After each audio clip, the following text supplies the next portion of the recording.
Welcome to the Springs in the Desert podcast. We're those friends that you can take with you wherever you are on the path of infertility. Hello and welcome to the Springs in the Desert podcast. My name is Anne and I'll be your host for today's episode. And I'm really looking forward to this conversation. It's a serious one, but it's one that I have really wanted to have since the ministry started. And that is really around the idea that we're pro-life, right? As Catholics, as Christians, we're pro-life. We believe in the dignity of all human persons at all stages of life. But in seasons of infertility and loss, sometimes the pro-life conversation can be a little bit difficult. And so we want to talk about that today. And here with us to dive into this conversation is Julie Dumalet. She is the director of the Office of Prolife Activities with the Archdiocese of Galveston-Houston. And I am so excited to welcome you to the podcast for the first time, Julie. Oh, thank you, Anne. It's great to be here. I appreciate you. Oh, of course. Before we get started, why don't you just tell our listeners a little bit about yourself? Sure. Well, as you said, I have this incredibly long job title that you just read, Pro-Life Director in Houston for the Catholic Church, and been here for about 10 years. We do a variety of things from pregnancy support, women in difficult pregnancies, to healing after abortion. We have a miscarriage ministry. We have a ministry for children in foster care, supporting them and their families. And we are getting involved now in infertility ministry, which is how you and I were able to connect, I think, about a year ago.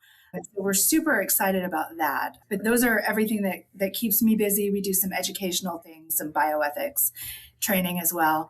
I am a recovering attorney. I was an employment lawyer for about 10 years before I got into ministry. And my husband and I got married about 4.5 years ago. And we have a 15-year-old stepdaughter. And he and I have also struggled with miscarriage and infertility in our marriage. And so I think today I'm able to speak from the point of view as a minister, but also as somebody that kind of has walked that journey too, as we've discussed. So anyway, again, thank you for having me.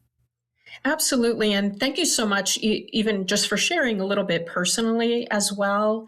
Yeah, I think you bring just a really well-rounded perspective. And even as you were listing off professionally the things that your office does, when we think about pro-life, I think generally we think about abortion, and then we might think about end of life as well. Right. But it's really amazing as you were listing off everything, how broadly the Archdiocese is viewing this whole idea of pro-life, which I think is so wonderful. Yeah, and I think that's really important because in the U.S. since the 70s, we've been very, very focused on the beginning of life and the abortion issue. And when most people hear the term pro-life, that's what they think of. And there's really good reasons for that. But I always say pro-life is about, at its core, about protecting the dignity of the vulnerable, right, as part of Catholic social teaching.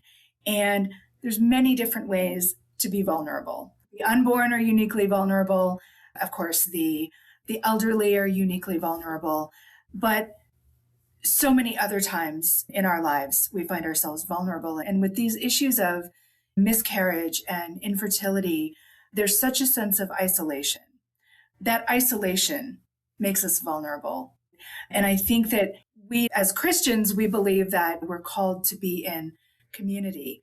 Sometimes these things make it difficult. We feel that there's a break with our community for whatever reason because of that sense of isolation. And so our goal always is to try to, how do we bring you back into that community? How do we give you a community in the struggle that you're having, and know that the church is here for you too, and you too have a place, even if your life doesn't look exactly like what you hoped it would look like or thought it would look like right now, right? And so that's our goal going forward.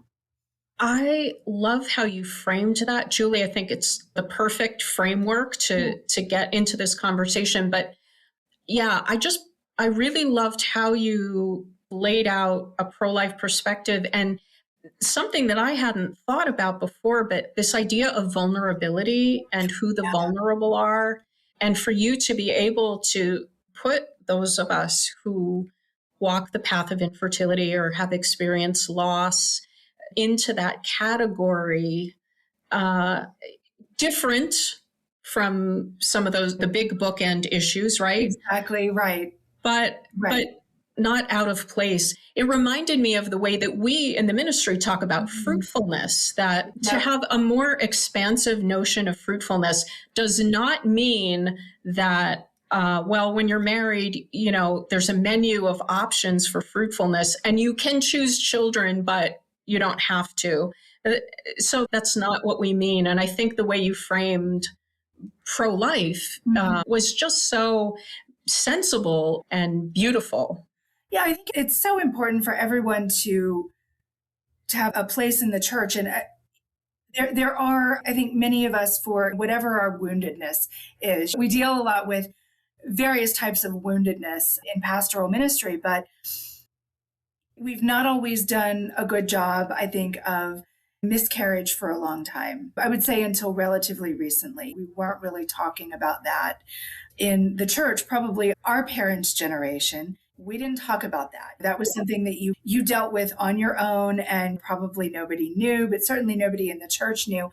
And at some point, I can't really account for what it was, but I'm very happy that we are reaching out and ministering to couples in that circumstance. Same with infertility, right? So I think we're constantly expanding our view of, well, what does that mean to minister to people who are vulnerable, and who are we missing? We don't want to miss anybody, but that's where we've gone recently. Yeah, I really appreciate that. And again, I think it's a great sort of framework for our conversation today, that now we can dive in and start filling in what that looks like when we're talking about being pro-life. Of course, this ministry, we're Catholic ministry, we minister to other Christians and other people of faith. And it's, for most people of faith, we believe in being pro-life, right? We want to protect the life and dignity of all human persons at every stage in life. And that's a really beautiful thing. But sometimes, especially now, we're in January, the March for Life is coming. There's so much discussion in the church and then in other pro-life organizations. There's so much discussion about abortion in particular.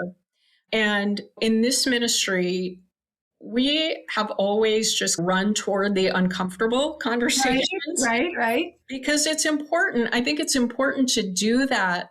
Even the things, the emotions, or the things that are ugly, like we got to dig them out and so that we can deal, right? And invite the Lord to heal, right? Sure. So we want to just confront this head on. And I speak to a lot of people. I do a prayer group for our community every week, and on retreats or emails that we get.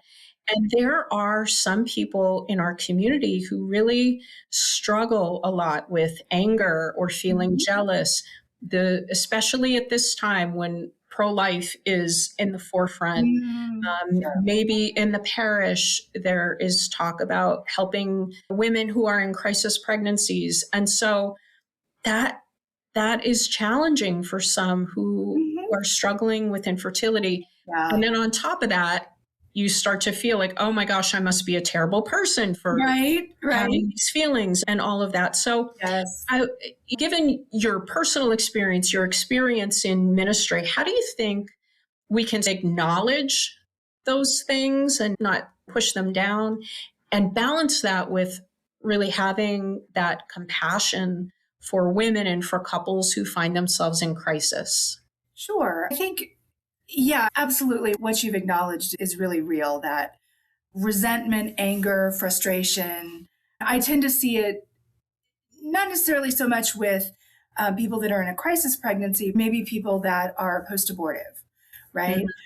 There's a sense of, I think it's hard enough when we have had a miscarriage or when are struggling with infertility, and it's hard enough to see someone we love be pregnant or just to see somebody who's happy about the pregnancy. So how much more frustration then is there when it's, well, here's somebody who got what I want with all my heart and apparently didn't recognize that as the beautiful gift that I know it is.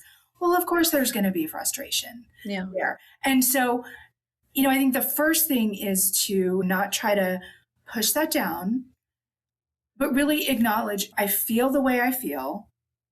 I have a good reason for feeling the way I feel. The way I feel is natural and normal because this is a sign. What I want that's natural and good for whatever reason, God has decided that right now is not the time for me to have that. And I'm struggling with that. And it's okay to be struggling with that because this is a challenge. And we know that the church recognizes infertility is a cross that you carry. Okay. So don't beat yourself up. Oh, I'm not being compassionate enough, or why am I angry? Or I recall I was ministering on a post-abortion healing retreat. And this was about a year after my miscarriage. And I just had a particular time during the retreat where I just was angry. And fortunately, it was a time where it's okay, I know what this is, but I am going to step out for about 30 minutes and get myself together. But I was angry and I'm there as a minister, right? Mm-hmm. So I say that to recognize, okay, those feelings are natural and normal. Yeah. All right. So maybe January is not the time to hop into getting super involved with the March for Life or whatever it is. But so first of all is acknowledge your feelings. They're there for a reason. They're good and they're natural. Okay. Second thing is, and this was as we were talking about what we were going to discuss on this podcast, I was thinking about an experience that I had the first time I ever met somebody that was post-abortive. Mm-hmm. And she was applying for a program that I was running at the time. And so I knew before I met her that she had experienced 5 abortions in her past. And that was all I knew about her, was what was on paper. Never really had talked to or ministered to anybody in that circumstance before. And I had a very negative reaction to seeing that, just based on what was on paper. And I made a lot of really negative assumptions about what she was going to be like before she even walked in the door. And really, those things went away within about 3 minutes after meeting with her, because she was just like me. There was nothing evil or off or wrong about her. She was a person that had a very hard life. Yeah. And really hadn't had any support in her past that she would have needed to go forward. But the reason that I tell that story, because I have feelings of guilt. I still feel guilty about the assumptions that I made about her, but I guarantee everybody listening to us knows multiple people that are post-abortive. Yeah. Many people, but we don't talk about that either. And frequently that's not something that our friends who have experienced an abortion want to come tell us, because they don't know how we're going to react. There's a lot of shame there. So because we don't talk about it, we don't know what that is. And when we don't know, we make a lot of assumptions. What I can tell your audience about most people that I've encountered who are post-abortive, who are seeking healing, is that this is a deep regret that they live with on a daily basis. This is something that in some cases I knew the second it was over that this was a terrible mistake, but I can't take it back. In many cases, people will tell us things like, the stories that they will tell us, I'll think, I've been pro-life and worked in pro-life most of my life in some form or fashion. And yet when I hear their stories, my thought is, wow, I really hope that in their situation, God would have given me the grace to make a different choice. But I'm not sure that I would have had the strength to make a different choice. In fact, I'm pretty sure that I wouldn't. And so many people who are post-abortive either were pushed into it by friends or family, and it wasn't what they wanted. Sometimes it was not what they wanted at all, but they couldn't see any other way out, and they didn't know there was anybody there possibly to help them. So I say all those things not in any way to diminish the loss and the heartache of people that are struggling with infertility, but to say, when we're talking about people who are post-abortive, these are also people that are struggling with loss and fear and deep grief surrounding the loss of a child, right? And so I say that hopefully to give a slightly different perspective on what this is. Yeah, I really appreciate all of that. I think it's important. Two things came to mind. One is that in the ministry, we talk a lot about comparing crosses and how that really doesn't work. Right. Right. And that our crosses are all relative to us. The weight of my cross might be light for you or vice versa. That's a great point. Yeah. Yeah. So and similarly, just because my cross might be heavier doesn't mean that you don't still have a cross that's hard for you to carry. Absolutely. Right? So I need to acknowledge that, but we can get into this weird, well, my cross is bigger than your cross, or what have you, or I can't feel sad because you've had it worse. No, you absolutely can feel sad. So I love that, what you just said. That is such a good point. The other thing that came to mind is this is not easy. Infertility, miscarriage, abortion, whatever, it's not easy. And certainly in a podcast episode, we're not going to come up with a solution for how to make everybody feel okay. But I think if we can at least begin to try to maybe not even understand, but just see each other. Yeah. I think that's great. And that being said, though, we want to see each other. We want to have compassion for each other, always. But for those that may be listening, maybe who work in a diocese or who work at a parish or thinking, let's have a mass for child loss or a mass for infertility that combines things like people who have lost a child to abortion and people who have lost a child to miscarriage. And, what women have told me when I first started, I didn't have all this life experience to bring to the table. And so I really was trying to listen to what are people with these experiences telling me. And women who had experienced miscarriage and infertility kind of told me in no uncertain terms, please do not have a mass for me and my loss with someone who is post-abortive, because that is triggering for me, right? And so I don't want to say that's good, bad, or indifferent. I just want to say that is. Yeah. That is what people have shared for me, that I feel like my experience, there's a lot of overlap. There are some things about my experience that are fundamentally different that I don't feel like I can relate. So when you are ministering to me, please be aware of that difference. And so I do think that's important for people in the church that are organizing ministries, that are organizing healing events, just to be aware of that there are many that may approach this that way, and we want to be sensitive to that. I love that. And I think that leads right into an important discussion about the church. Sure. And particularly in our parishes, our pastors or ministers in the parish or at the diocesan level, and how we can reshape or reimagine the messaging around pro-life, not to lump everything together or to downplay abortion or end of life or some of the other things that come under that umbrella. But what are some ways you think that the church, practically speaking, can show that sensitivity toward those couples dealing with infertility and loss, and even share ways that we can think about being pro-life? We can go and march, or we can do these different things that feel explicitly pro-life. But as a couple in our marriage, I think there are other ways that we can be an example of what it means to be witnesses to the dignity of life. So can you speak to that a little bit from especially your experience? You're in a diocese. Right. What we always tell people, we think of when people ask, well, what are some pro-life activities that we can do, right? It's, well, let's go to the March for Life. Yeah. Let's pray outside the abortion clinic, or let's have a diaper drive, or let's work at the pregnancy help center down the street. Okay. Those are all wonderful things to do, by the way. So I don't want to, or let's go lobby the legislature, right? And those are all wonderful things to do, but particularly like those bigger events, like going to the March for Life or going to let's pass an important piece of legislation. Those are really big, high level events that frankly don't happen very often. March for Life is once a year.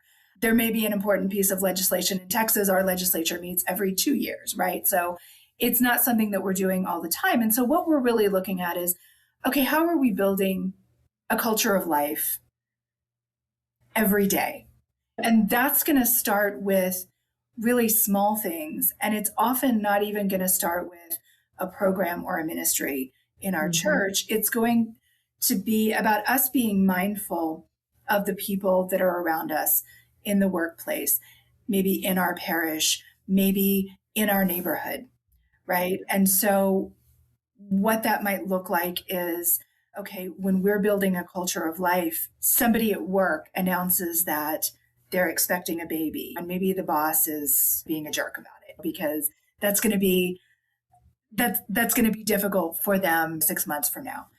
And are we there to offer congratulations? That's wonderful. I'm so excited for you. And just offer that support. And just that, I mean, something as simple as congratulations. We know that that goes a long way. Things like, is our neighbor maybe a single parent? Can we offer to, hey, can I watch the kids while you run to the grocery store? Do we maybe have somebody that has a sick child and maybe we can do some errands for them? Or maybe can we mentor our niece or nephew if we have nieces or nephews or young cousins or young siblings? Can we do those things? And so just looking at how are we showing up for the people around us and making it clear that we are here to step in as someone to help support their family if we don't have children of our own right now. It could be something as simple as, I'd like to mentor a young person, a young teen in foster care, maybe that's going to age out and maybe not really know anybody. Can I be their mentor and their friend and their emotional support? So I think we can try to think outside the box of, let's get away from just thinking about the pregnancy and the infancy to how do we support families in our community long term? And that can look like any number of different things. It's really open to the creativity of whomever. And I think that pastors can do a lot to help break this open for people and say, abortions, it's a great indignity, right? To the human person. So we've been focused on that for a reason. How do we build on what we've already done to where we are expanding this idea of a culture of life? So I think that's a start. I think what was so interesting, Dobbs caught a lot of us flat-footed. I don't think anybody expected that Roe v. Wade was going to be overturned. And that on one hand gives us a great opportunity to expand this idea of a culture of life, especially in places like Texas, where we don't have legal abortion. At the same time, we very much found ourselves scrambling and rather flat-footed in terms of, okay, great, now what? Yeah. Right? And so that is something that we still are trying to determine exactly what that looks like, I'd say. That's a potential direction, right? No, that was great. And I loved just one word jumped out at me, and that was creativity. And I think we can be creative as we are in this post-Roe situation where abortion has not been abolished. It's still happening, right? But so important to, as we build that culture of life, to build a real culture of community. And I think that's where couples who are struggling with infertility, who have that great longing for children, and that it maybe goes temporarily unfulfilled, or perhaps it's just the shape that their marriage will take, that there are so many opportunities for them to witness to the dignity of life because of the choices that they make about their fertility, right? Because they choose not to grasp for a child. And also just you gave some great suggestions for helping with other families and people in the community. And that also we're not limited to activities or help that we can do with children. Like Right. spiritual parenthood Mm-hmm. is sometimes really engaged with people who are older than us or with our peers. Exactly. As we get older, our parents get older, and there's an interesting way in which we kind of mother or father our parents as we become caregivers. So yeah, I think creativity is the name of the game. And we talked about this very topic in our miscarriage group, for example, because some it's a first baby, some it's a miscarriage after having several other children. And there's a question of, well, is this secondary infertility? But we talk about this real call that we all have towards parenthood and this natural inclination. And so whether it's the answer from God is no, or whether the answer is not yet, right? How am I living out my call to parenthood now? And that's something we really encourage our couples and our moms that come to this group really to think about. We have this call, and God has placed this call on our hearts for a reason. And we know if he's placed it on our hearts, it's for a good reason. And so in this season of waiting, how am I called to live that out right now? And it can be in any number of ways that we've talked about. But it is something to take to prayerful discernment, of course. Yeah, absolutely. I love that. Well, Julie, time really flies. So as we're coming to the end of our time, just if you have any sort of last word of encouragement, what would you say to that woman, that couple who says, just this burden of infertility is so hard, and I am just finding it so hard to hear another story about the March for Life or another homily about pro-life? What kind of encouragement might you offer? Yeah, so I think going back to what we talked about at the beginning, first of all, you feel the way you feel, right? And so not feeling, well, it's January, so I guess I need to get excited about this. Look, if it's not for you right now, that's okay. Probably going to be doing it again next year. You can always revisit. But one of the things I was thinking about, and you and I have talked about this before, this idea of people just saying hurtful things out of ignorance, right? And there can be this, I think a lot of the isolation of infertility, especially in the Catholic Church, can come from this idea of, I'm supposed to have this big family. I'm called to be fruitful and multiply, and we're not being fruitful and multiplying, right? So what's going on? And this sense of, well, is everybody looking at us like, well, what's wrong with them? Or I guess they're not open to life, or just the concern. Sometimes maybe nobody said anything, but there's this idea of, I wonder if everybody's looking at us, and we get into that trap. But we all know, we've all had people say, well, how come you guys haven't had kids yet? Or just whatever foolish thing it is that somebody, sometimes with the best of intentions, right? They're genuinely curious and they want to know about our lives. The best piece of advice that I ever got from a deacon, right? It was after my miscarriage, and I was feeling like my parents were not responding the way that I wanted them to, and in a way that I felt was helpful. And he said, and I tell this to everybody because I think it was so great, but he said, when you are the one hurting, you feel like people should know what to do for you, and they should know how to minister to you. And maybe they should, but the reality is they don't. And so sometimes it is incumbent on you as the one that's hurting to tell people what you need. Because most people really do want to show up for you and give you what you need, but they don't know what that is. Because again, infertility is one of these things we haven't talked about. And so people don't know how to show up for you in a way that's going to be helpful. helpful. And so it is okay. People will appreciate it if you let them know what you need.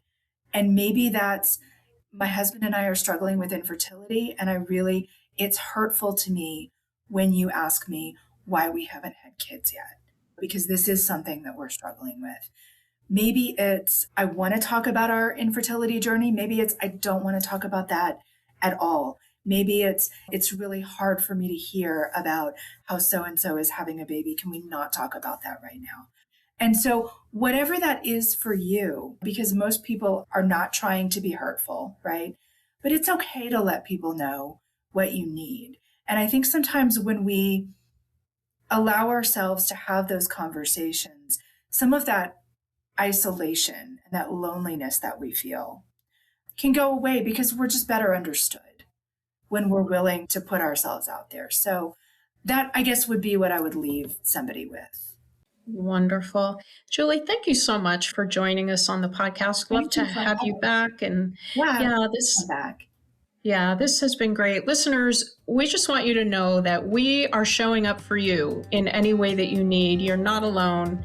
You're not isolated. You're part of this community, and we love you. And we will see you next time on the podcast. Thank you so much for joining us for this Springs in the Desert podcast episode. We would be so grateful if you took a minute to rate and review us so that we can reach more listeners. Don't forget to check out our social media pages on Facebook and Instagram, and go to our website, springsinthedesert.org, where you can sign up for our newsletter and community prayer list, read our blog, and register for virtual and in-person events. Most importantly, remember that God loves you so much, and so do we.